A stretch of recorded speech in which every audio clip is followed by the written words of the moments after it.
Good morning, class.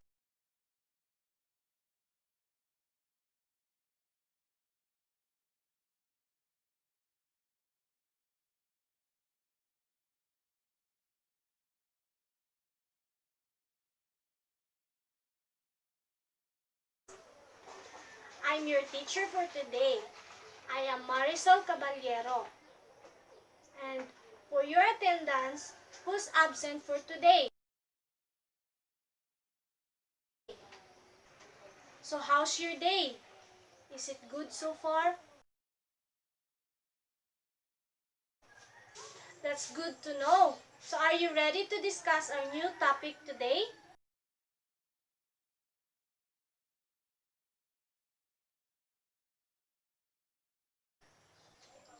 You will be divided into 4 groups, and each group will be given mixed words, and you will have to arrange the words in order to make a sentence.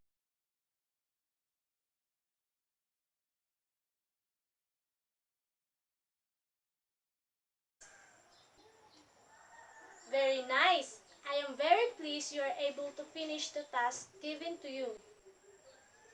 Now, let me introduce you the 4 types of sentence. Would someone read this sentence? Thanks. Now let's take a look at the sentence that Group 1 came up with. This one is a declarative sentence. Could you tell me the reason why it's classified as declarative?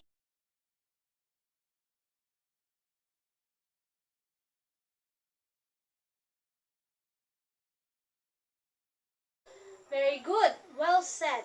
Now can somebody give me an example of a declarative sentence?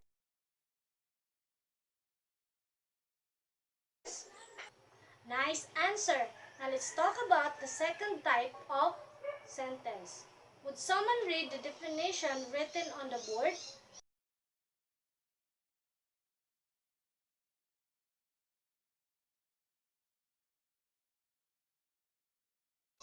Nice one. And could you give me an example as well? Very good. It's easy to understand, right? Remember that an interrogative sentence ends with a question mark. The sentence that Group 2 came up with is an example of it. Did you get it? I also want to remind you that you have to read an interrogative sentence well. You have to sound like you're really asking a question. Don't just read it as if it is a declarative sentence, so you won't be misunderstood when someone else listens to you. That is wonderful. So let's proceed to the next type of sentence, which is the imperative sentence. Read the definition.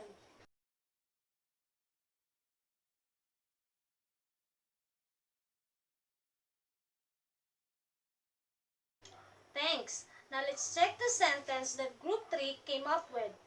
It ends with a period, but that doesn't mean it's a declarative sentence. Can somebody else in the class explain why?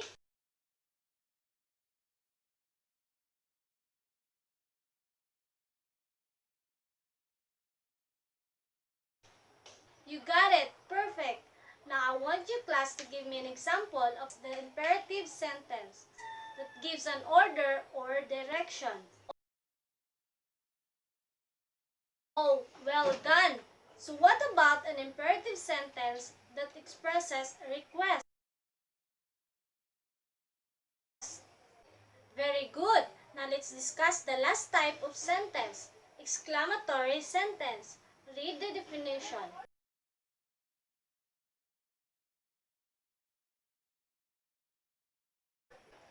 Thanks, that's good.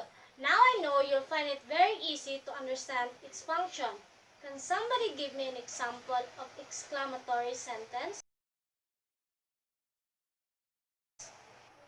Well done. Class, do you have any questions or any clarifications? Nice. I am pleased with your participation. Now let's have a short activity before you take the quiz. Using the picture shown on the board, I want you to form different types of sentences according to function. Picture 1.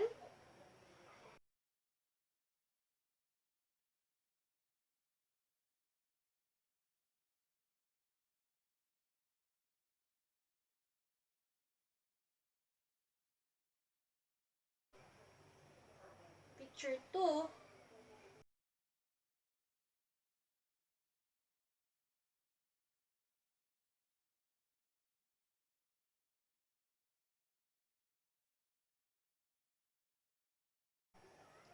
Picture 3.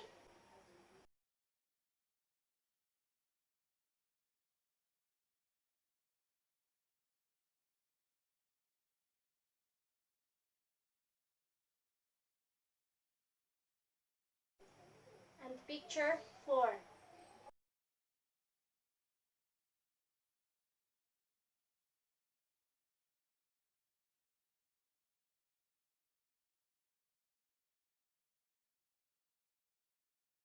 Now class, let's remember that sentences have 4 functions. They can be declarative, interrogative, imperative, or exclamatory. And let us also remember the right punctuation to use when forming a sentence. Now, let's have another group activity, the same group. Each group will make a short presentation depicting different situations. Make sure to use all types of sentences. Here's for group 1 and for group 2 and group 3 and group 4.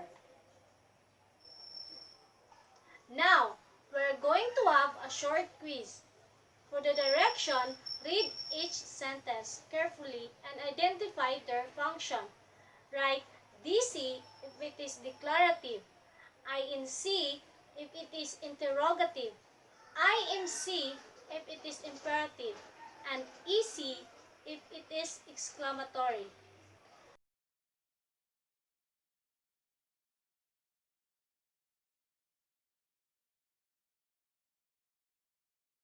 For your assignment, write a short narrative about your most unforgettable experience.